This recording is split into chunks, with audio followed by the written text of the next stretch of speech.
Jake Morrison stood at the big window in the command center, watching the morning sky over Colorado Springs. The coffee in his hand was still warm, but he had forgotten to drink it. Something was wrong with the radar screens behind him. The technicians were talking in loud, worried voices.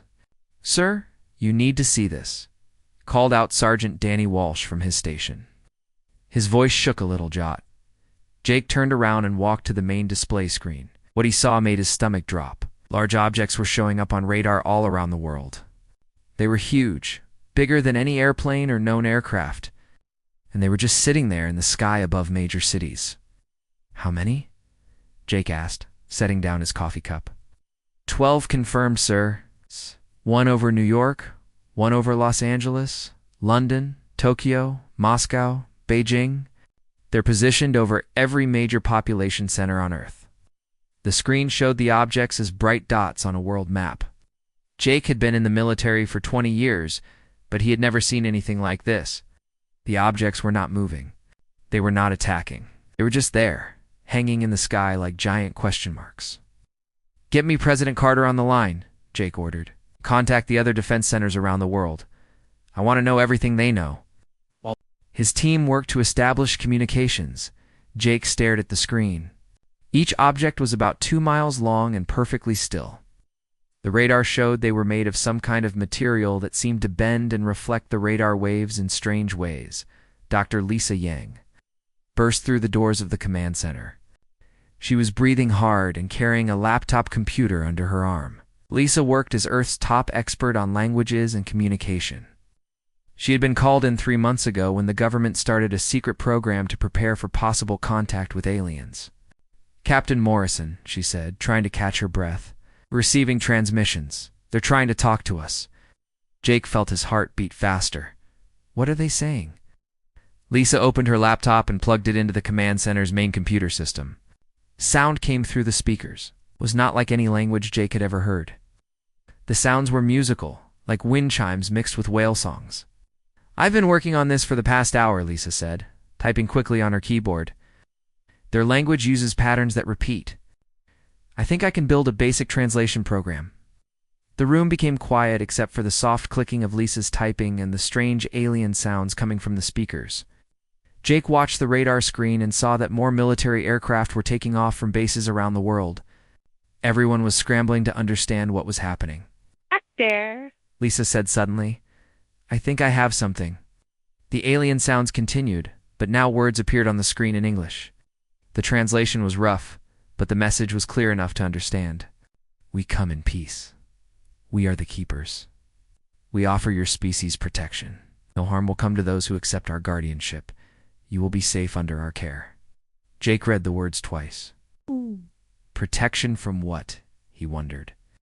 And why did they think humans needed protection? "Sir," called out Lieutenant Amy Brooks from her station. Amy was young but smart, and she had a gift for spotting things that others missed. "I'm getting reports from our allies." The objects appeared everywhere at exactly the same time. 800 hours Greenwich Mean Time. That's too perfect to be a coincidence. Jake nodded. "What else?" "They disabled our satellite network for exactly 60 seconds, then brought everything back online. No damage, no permanent effects. It was like they were showing us they could turn off our technology whenever they wanted." The phone rang, and Jake picked it up. It was President Carter. "Captain Morrison," the president's voice was calm but serious. "I need you to maintain defensive positions, but do not, repeat, do not take any aggressive action. We're organizing an emergency meeting with world leaders." "How are the communications coming along?" Jake looked at Lisa, who held up one finger to show she needed more time. "Dr. Yang is making progress with the translation, Madam President. We should have better communication within the hour." "Good. Keep me informed of any changes." Jake hung up the phone and turned back to the screen. The alien message was repeating, but Lisa's translation program was getting better with each repetition. "We are the keepers. We have watched your world. We have seen your struggles, your wars, your pain. We offer peace. We offer safety. Accept our protection, and you will know no more fear." Amy looked up from her station. "Captain, there's something strange about their behavior patterns. Been analyzing their ship movements and energy signatures. What do you mean? Well, sir, these ships are incredibly advanced. They appeared out of nowhere and shut down our entire satellite network without any effort. But look at their positioning. Amy brought up a new display on the main screen. They're not in attack formations. They're in defensive patterns. Jake studied the screen. Amy was right. The ships were positioned to protect the cities below them, not to attack them. And another thing, Amy continued. Their energy readings show massive defensive capabilities, but I'm not detecting any weapon systems that we can recognize. Lisa looked up from her computer. I'm getting more of their transmission now. Listen to this. The speakers crackled, and new words appeared on the screen. We know you are afraid. This is natural. But fear will pass when you understand. We have protected many worlds. We have brought peace to countless species. Accept our offer and join the family of protected worlds. Jake felt a chill run down his back. Protected worlds. How many other planets had these keepers visited? And what had happened to those worlds? After they accepted protection? Sir, Danny called out from his radar station. We're getting a new signal. One of their ships is moving. On the screen, Jake could see that the ship over New York was slowly descending toward the United Nations building. It moved smoothly, without any visible engines or propulsion system. Dr. Yang, Jake said. Can you establish two-way communication with them? Lisa's fingers flew over her keyboard. I think so. The translation program is learning their language patterns quickly. What do you want to say? Jake thought for a moment. The aliens were offering protection, but they had not said what they were protecting humans from. That seemed like an important detail to leave out. Ask them this, Jake said. We appreciate your offer. But before we can consider it, we need to understand what you are protecting us from. Lisa typed the message into her program, and it converted Jake's words into the musical alien language. The sounds went out through the communication system. They waited. The command center was completely quiet. Everyone was watching the screens and listening for a response. When the answer came, it was not what Jake expected. Questions will be answered when protection is accepted. Trust is required. Fear clouds judgment. Accept our guardianship, and all will be explained. Jake frowned. That was not really an answer at all. Amy looked up from her station with a worried expression. Captain, I'm picking up some strange readings from the edge of our solar system. It's very faint signals, almost like something is scanning us from a long distance. Natural phenomena? Jake asked. No, sir. These signals are artificial. They're not coming from the Keeper's ships. Jake felt his stomach tighten. Something else was out there, beyond Earth's solar system. Something that might be the reason these Keepers were offering protection. Keep monitoring those signals, Jake ordered. And Dr. Yang, keep trying to get more information from them. I want to know what's really going on here. As Jake looked back at the radar screen showing the 12 alien ships hanging motionless. Over Earth's cities, he could not shake the feeling that humanity was about to face a choice that would change everything. The Keepers were offering safety. But Jake had learned in his military career that there was always a price for safety. The question was, what price were the Keepers asking humanity to pay? 3 days had passed since the Keepers arrived. The world had not ended, but it had changed completely. Every news channel showed the same images over and over. Massive alien ships floating silently above Earth's biggest cities. People stayed in their homes, afraid to go outside. The stock markets had crashed. Governments around the world were holding emergency meetings. Every few hours, Dr. Carl Fisher sat in his laboratory at the Massachusetts Institute of Technology, staring at photographs and data readings from the alien ships. Carl was a physicist who spent most of his time thinking about how things moved through space and time. He had been studying the Keepers for 3 days straight, surviving on coffee and very little sleep. This doesn't make sense, he said to his computer screen. As if it could answer him back. The door to his lab opened, and Lieutenant Commander Amy Brooks walked in. She was still wearing her military uniform, but she looked tired. Amy had driven up from the Colorado Command Center to meet with Carl because she had questions that needed answers. Dr. Fisher, Amy said, thank you for agreeing to see me. I know you're busy. Carl looked up from his computer. Commander Brooks, right? You're the one who noticed their defensive positioning. That's right. And I think you've noticed something too, or you wouldn't look so worried. Carl stood up, and walked to a large board covered with equations and diagrams. "Look at this," he said, pointing to a drawing of one of the alien ships. "These ships are incredibly advanced. They can appear and disappear instantly. They can shut down our entire planet's technology with no effort. But when I study their energy patterns, something strange shows up." Amy moved closer to look at the diagram. "What kind of strange? Their technology is almost entirely defensive. Look here." Carl pointed to different parts of his drawing. "These energy fields around their ships, they're not weapons. They're shields. Very powerful shields. And these other systems here? They're designed to hide things, to make objects invisible or undetectable." Amy felt her heart beat faster. "So they're not here to attack us?" "No," Carl said. "But they're definitely here to hide from something. The question is what?" Amy pulled out a folder from her briefcase that matches what I've been seeing in their behavior patterns. "Dr. Fisher, can I show you something?" Carl nodded, and Amy spread several photographs across his desk. They showed the keeper's ships from different angles and at different times over the past 3 days. "Look at how they move," Amy said. "Every few hours, they adjust their positions slightly, but they're not random movements. They're scanning the sky, watching for something." Carl studied the photographs. Amy was right. Ships were acting. Like guards constantly alert and watching for danger. "And there's something else," Amy continued. "Remember those signals I detected from the edge of the solar system? They've gotten stronger. It's like something out there is getting closer." Carl sat down heavily in his chair. "Commander, I think we need to ask the keepers some harder questions." Meanwhile, in New York City, the United Nations building was surrounded by soldiers and news reporters. Inside the main assembly hall, representatives from every country on Earth were gathered for the most important meeting in human history. The Keeper Ambassador had agreed to speak directly to the world's leaders. President Helen Carter sat in the front row, watching as the alien ambassador entered the hall. The creature was tall and thin, with skin that seemed to glow with a soft blue light. It moved smoothly, as if it was floating rather than walking. Its face was almost human-like, but its eyes were larger and completely black. The ambassador approached the podium and began to speak. Its voice was musical like wind chimes.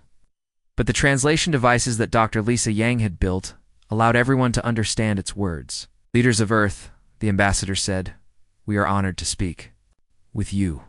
We are the Keepers, and we have come to offer your species a great gift." President Carter raised her hand. "Ambassador, we appreciate your offer, but we have some questions that need answers before we can make any decisions." The ambassador tilted its head as if it was surprised by the question. "What do you wish to know?" "First," President Carter said, "you say you want to protect us, but you haven't told us what you're protecting us from." The ambassador was quiet for a long moment. When it spoke again, its voice seemed different, more nervous. "There are dangers in the universe that young species cannot understand. Forces that bring only destruction. We protect worlds from these forces." "What kind of forces?" asked the Prime Minister of Britain. Yes. "The darkness between stars," the ambassador replied. "Ancient enemies that consume worlds. Powers beyond your current understanding." President Carter leaned forward in her chair. "Ambassador, we need you to be more specific. If we're going to accept your protection, we need to know exactly what we're being protected from." The ambassador's glowing skin flickered, as if it was upset or afraid. "Such knowledge would only bring fear. Trust in our experience. We have protected many worlds successfully." "What happened to those worlds?" President Carter asked. "Are they still thriving? We speak with them?" The ambassador was quiet again. This time, the silence lasted so long that people in the hall began to whisper to each other. Finally, the ambassador spoke. "Protected worlds find peace. They no longer struggle with the dangers of expansion and exploration. They are safe." Doctor. Lisa Yang, who was sitting in the back of the hall monitoring the translation equipment, noticed something strange. The ambassador's body language had changed. Its shoulders were tense, and its voice had a quality that reminded her of fear. After the meeting, President Carter called an emergency session with her top advisors. They met in a secure room in the United Nations building, away from the reporters and cameras. "Something's not right," President Carter said. "That ambassador is hiding something important." "I agree," said General Robert Stone, the chairman of the Joint Chiefs of Staff. "Every time we ask for specific information, it gives us vague answers. About darkness and ancient enemies." Dr. Yang spoke up from her seat at the table. "Madam President, I've been analyzing the ambassador's speech patterns and body language.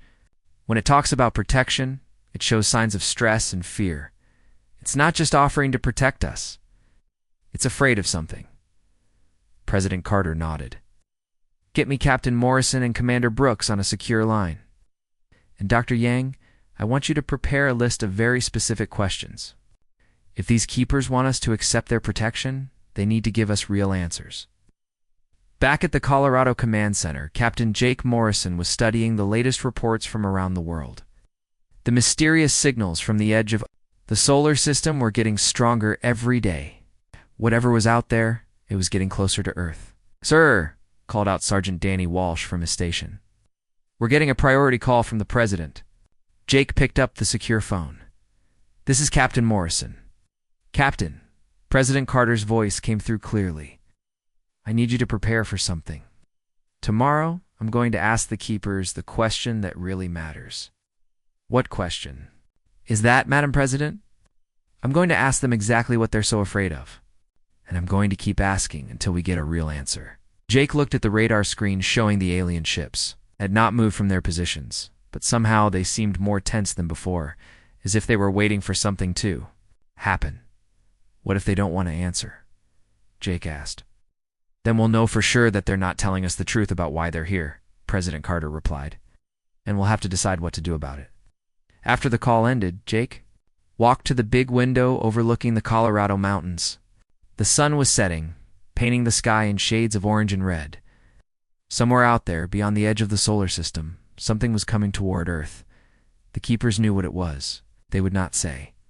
Jake had spent his entire career protecting people, and he had learned that the most dangerous enemies were the ones you could not see coming.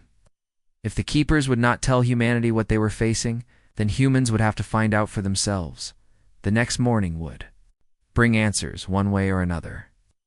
Jake just hoped that humanity would be ready for whatever truth the Keepers were hiding.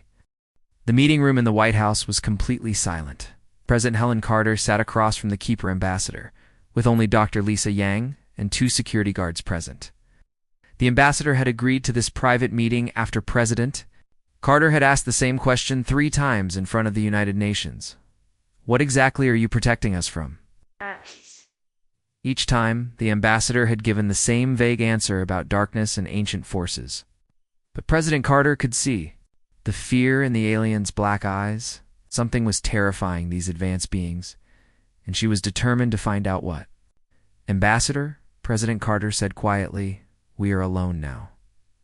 No cameras, no other world leaders, just you and me. I need you to tell me the truth." The ambassador's glowing skin flickered nervously. It had been 3 days since their last public meeting, and the alien looked tired. Its shoulders were bent, and its voice was softer than before. "What truth do you seek?" the ambassador asked. "The real reason you're here," President Carter replied. "Not the story about protection and guardianship. It's a real reason." The ambassador was quiet for a long time. Dr. Yang watched the translation equipment, making sure every word was being recorded correctly. The silence stretched on until President Carter began to wonder if the alien would speak at all. Finally, the ambassador's shoulders sagged completely. When it spoke, its voice was barely above a whisper. "We are not protectors," it said. "We are refugees." President Carter felt her heart skip a beat. "Refugees from what?" "From the Devourers," the ambassador replied. "They are an ancient species that moves through the galaxy like a plague. They consume everything, not just the resources of worlds, but the life force itself. When they are finished with a planet, nothing remains but a dead rock floating in space." Dr. Yang leaned forward. In her chair, this was completely different from anything the Keepers had said before. "How many worlds have they destroyed?" President Carter asked. Thousands, the ambassador said. Perhaps tens of thousands. We have been running from them for over 1,000,000 years.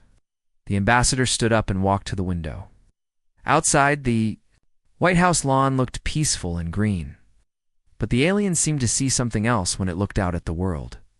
My name, in your language, would be Morning Wind, the ambassador said. I am named for the sound that dead worlds make when the solar wind blows across their empty surfaces. President Carter exchanged a look with Dr. Yang. This was not what they had expected to hear. If you're refugees, President Carter said, then what does protection mean? What are you really offering us? Morning Wind turned back to face them. The only way to hide from the Devourers is to become invisible. They track technological advancement and expansion beyond a species' homeworld. If a civilization stays primitive and never leaves their planet, the Devourers cannot find them. Dr. Yang felt her stomach drop. You mean you want us to stop advancing? Stop exploring space. It is the only way to survive, Morning Wind said. We've learned this through bitter experience. Every world that accepts our protection gives up their technology beyond a certain level. They stop building starships.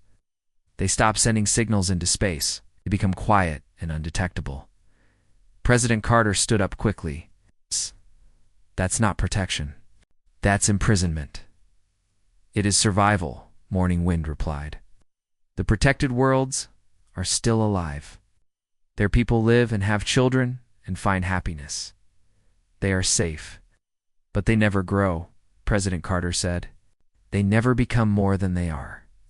Growth leads to detection. Detection leads to death. Dr. Yang looked at her computer screen where she had been taking notes throughout the conversation. Ambassador, you said you've been watching humanity. What have you observed about us? Morning Wind was quiet again, but this time it seemed to be thinking rather than avoiding the question. Your species is different, it said finally. We have watched many civilizations, and they all follow similar patterns. When faced with a superior force, they either submit or they hide. But humans do something else. What do we do? President Carter asked. You fight, Morning Wind said. Even when you cannot win, you fight. Even when fighting seems foolish, you fight. We have watched your wars, your struggles, your refusal to accept defeat even when victory seems impossible. Dr. Yang realized where this conversation was heading. You're not just here to offer us protection, are you? You're here because you're tired of running. Morning Wind's skin flickered brighter for a moment. Some of us have grown weary of hiding. We have watched your species develop faster than any we have seen before. In just a few thousand years, you have gone from stone tools to space travel. Most species take hundreds of thousands of years to make such progress. You think we might be able to fight the Devourers, President? Carter said. We do not know, Morning Wind admitted, but we are curious to find out. However, my people are divided. Some want to force your world into protection immediately. Others want to see what happens if humanity chooses to fight. At that moment, Dr. Yang's computer began beeping rapidly. She looked at the screen, and her face went pale. Madam President, she said, I'm getting an emergency signal from the Colorado Command Center. President Carter grabbed the secure phone on the table. Captain Morrison, what's happening? Jake Morrison's voice came through the speaker, tense and urgent. Madam President, those signals from the edge of the solar system just got a lot stronger. And they're not just scanning anymore. Something big is moving toward us. Morning Wind suddenly stood up straight, its skin glowing brightly with alarm. They have found us, it whispered. Who has found us? President Carter demanded. The Devourers, Morning Wind said. They track the energy signatures of keeper ships. By coming to your world, we have led them here. President Carter felt cold. Fear run through her body. How long do we have? Days, perhaps a week at most, Morning Wind replied. They move faster than anything else in the galaxy. Dr. Yang was typing rapidly on her computer, sending messages to scientists and military. Leaders around the world. Ambassador, is there any way to fight them? Morning Wind looked at her with something that might have been hope. No species has ever tried to fight them directly. We have always chosen to hide our worlds before the Devourers could find them. But you must know something about their weaknesses, President Carter said. They are energy beings in mechanical shells, Morning Wind explained. They feed on the life force of planets and the energy of advanced technology. The more advanced a world becomes, the more attractive it is to them. Then why don't they just eat each other? Dr. Yang asked. Morning Wind paused, as if this question had never occurred to it before. I do not know. Perhaps they cannot feed on their own kind. President Carter was already making plans in her mind. Ambassador, I need you to tell me everything you know about the Devourers. Their ships, their weapons, their behavior patterns. Everything. What are you planning? Morning Wind asked. I'm planning to give them the fight of their lives, President Carter replied. Dr. Yang, get me every military leader and scientist on the planet. We have work to do. As Dr. Yang began making phone calls, Morning Wind moved closer to President Carter. You truly mean to fight them, the alien said, even knowing you will likely lose. President Carter looked out the window at the peaceful world that was about to face its greatest challenge. Ambassador, you said that humans are different because we fight even when we can't win.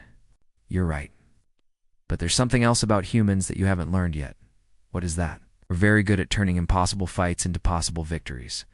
And we're about to teach the galaxy that there's a third option besides submission and hiding. What option is that? President Carter smiled grimly. Winning. Outside, the sun was setting over Washington, D.C., but across the world, lights were coming on in laboratories and military bases as humanity prepared for the fight of its life.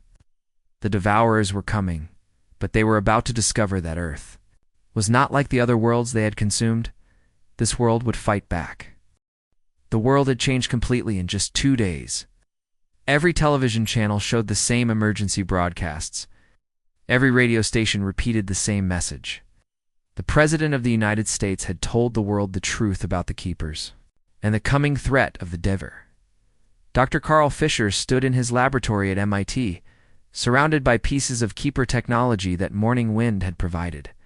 The alien ambassador had kept its promise to help humanity prepare for the fight. But Carl was not sure if 2 days would be enough time to understand technology that was millions of years more advanced than anything humans had ever built. This is incredible, Carl said to his assistant, Dr. Kevin Stone. Kevin was young, barely out of college, but he had a gift for understanding how energy moved through complex systems. Kevin looked up from a glowing crystal that was part of a Keeper energy shield. Dr. Fisher, I think I'm starting to understand how this works. Show me, Carl said. Kevin pointed to the crystal, which was floating above a metal platform without any visible support. The Keepers don't really create energy. They redirect it. They take energy that already exists and send it somewhere else. Carl moved closer to examine the crystal. Energy from where? From everything around them. Heat from the air, electrical. Energy from power lines, even the natural electromagnetic field of the planet. They gather it all up and use it to power their shields and make their ships invisible. Carl felt excitement building in his chest. This could be important. Kevin, what would happen if we could reverse the process? Instead of gathering energy, what if we could make something release all its energy at once? Kevin's eyes went wide. It would be like turning a battery into a bomb. But Dr. Fisher, the amount of energy we're talking about would be enormous. Enormous enough to hurt something that feeds on energy? Kevin was quiet for a moment, thinking. Maybe, but it would be incredibly dangerous. If we made a mistake, we could destroy ourselves instead of the enemy. Across the country in the Colorado Command Center, Captain Jake Morrison was dealing with a different kind of problem. The world's governments could not agree on what to do.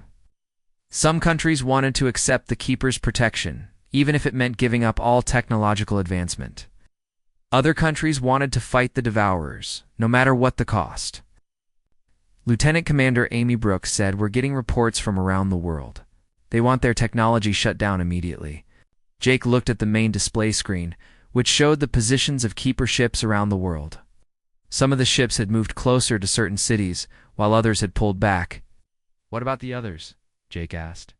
15 countries have committed to fighting. Some want to fight, others want to hide. Amy brought up news footage on one of the smaller screens. It showed crowds of people in major cities, some carrying signs that said "Fight for Freedom," while others carried signs that said "Accept Safety." The crowds were arguing with each other, and in some places, the arguments had turned into fights. "Keepers are taking advantage of the division," Amy continued. "Morning Wind told us that some of the Keeper leaders want to force protection on all of humanity, whether we agree or not." Jake felt a headache building behind his eyes. Humanity was facing the greatest threat in its history, and people were fighting each other instead of preparing for the real enemy. "Get me President Carter," Jake said. While Amy made the call, Jake walked to the big window overlooking the mountains. He could see one of the Keeper ships in the distance, hanging motionless in the sky.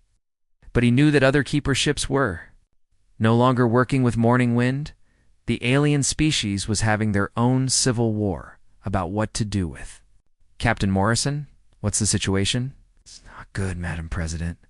The world is divided and it's getting worse. We need to make a decision soon, or the decision will be made for us." "I know," President Carter replied. "I'm calling an emergency session of the United Nations. Every world leader needs to hear what Dr. Fisher has discovered."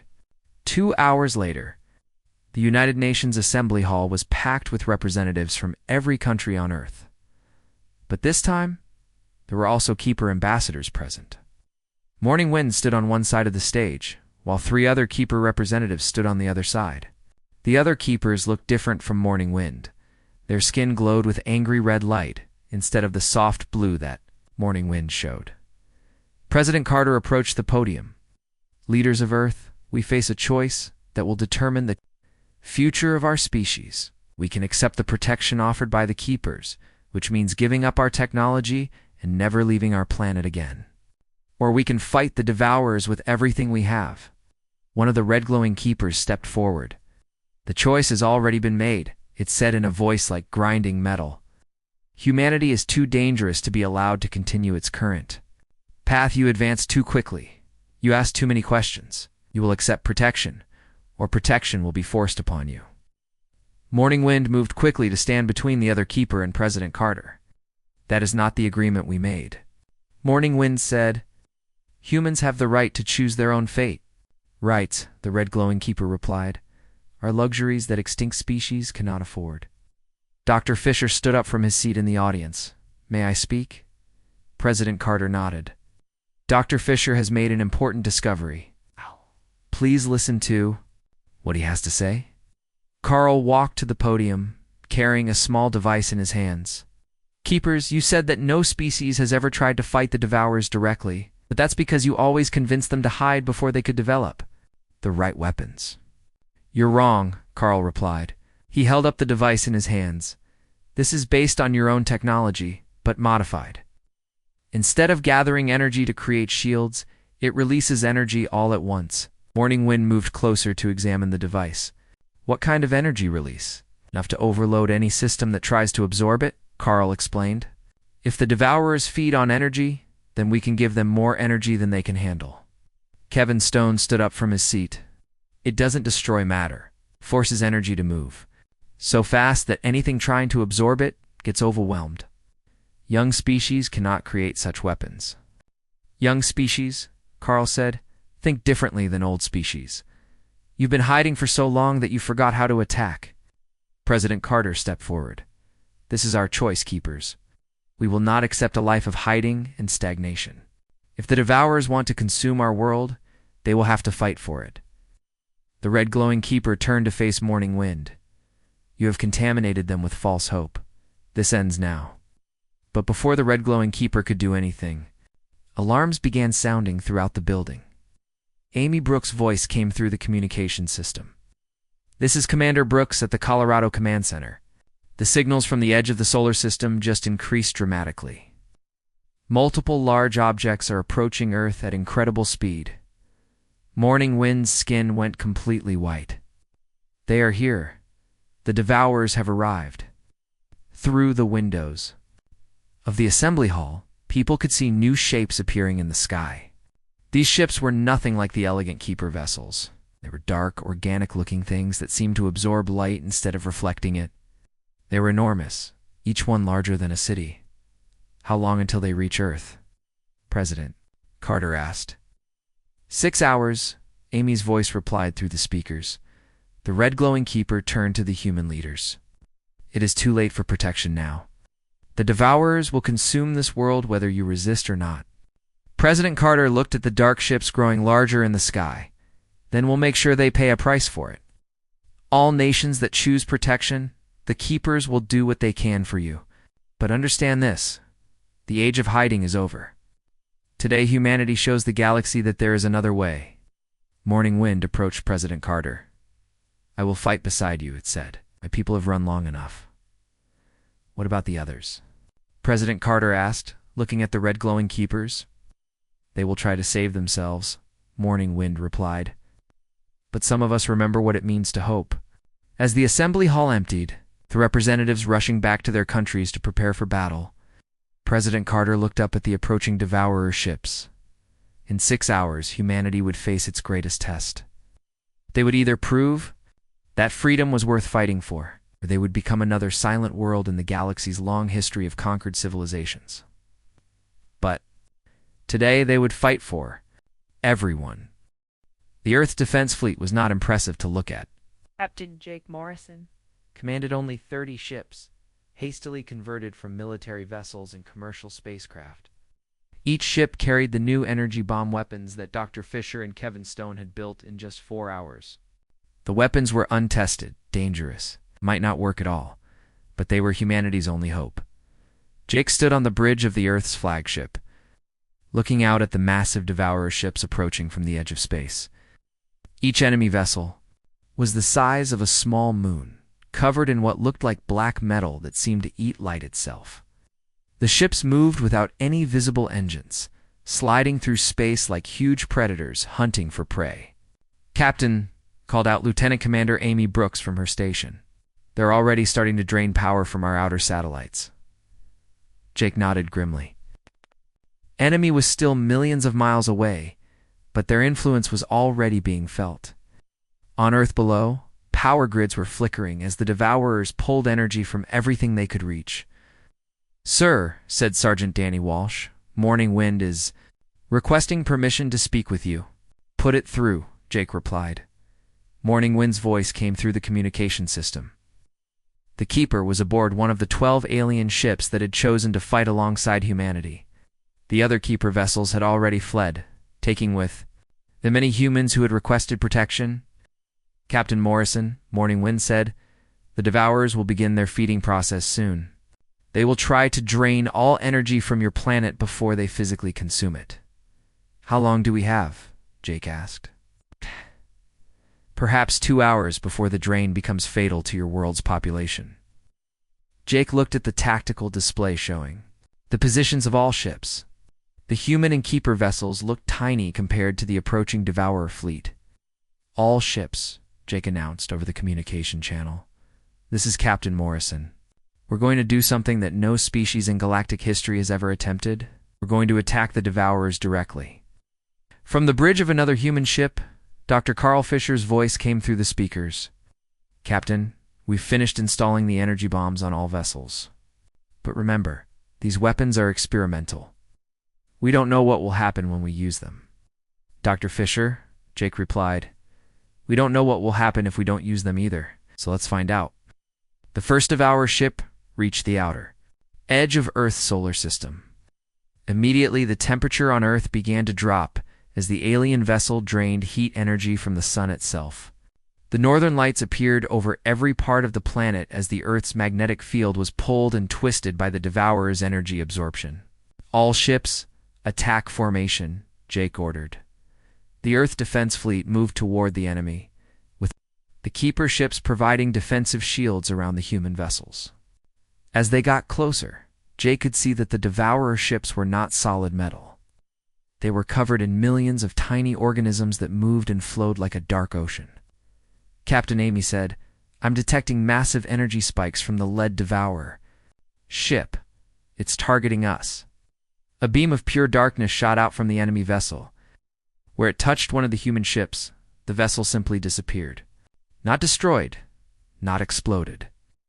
It was there one moment and gone the next, as if it had never existed.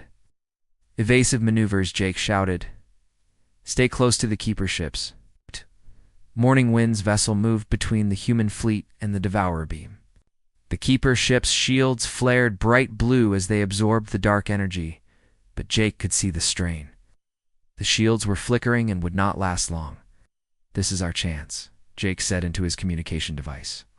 All ships with energy. Bombs. Target the lead Devourer vessel. Fire on my mark. The human ships moved into position. Each vessel carried only one energy bomb, and they would only get one chance to use them. Mark, Jake called out. 30 energy bombs launched from the human ships, streaking toward the massive Devourer vessel like shooting stars. The weapons looked small and harmless compared to their target, but Jake knew that appearances could be deceiving. The first bomb hit the Devourer ship and exploded in a burst of pure white light. For a moment, nothing seemed to happen.